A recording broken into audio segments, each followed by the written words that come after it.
एक हास्यास्पद कथा बोली मु कहबी मु एथिपाई कहबी जे ओडिशा प्रगति पथर आगक बढ़ुची 2025-26 समय रे आपण देखिथिबे जे आमे 1,90,000 2,90,000 कोटी टंकार बजेट करथिले एबे 17,400 कोटी टंकार अतिरिक्त बजेट करूछु एवं पाखापाखि 3 लाख कोटी टंकार बजेट जो आमे ओडिशा पाई जो सरकार प्रस्तुत करिछि एहा निजे ही ओडिशार प्रगति को सूचौछि 3 लाख कोटी टंकार बजेट हेबा और साधारण कथा नुहे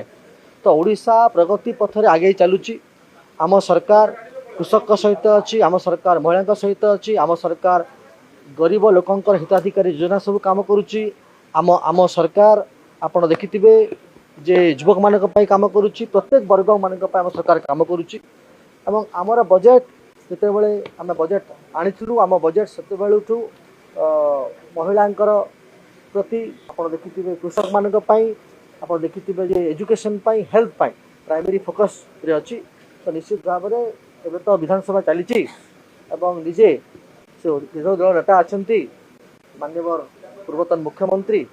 से आसिकी विधानसभा जुक्ति उपस्थापन करतु जे कहीं से कथा सामाजिक गणमाध्यम आम उत्तर देवा प्रस्तुत अच्छु एवं सामाजिक गणमाध्यम लिखिकी लोक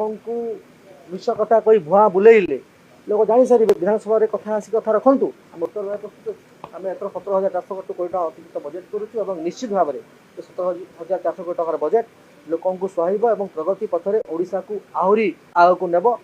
जो आम स्वप्न अच्छी विकसित ओडिशा करूँ से एक निश्चित सहायक हो किसी कमी ना से कथा तो मुझे कहूँ से कथा आसिक विधानसभा चलना बेले तार कथा रखु आम तार उत्तर देवा प्रस्तुत।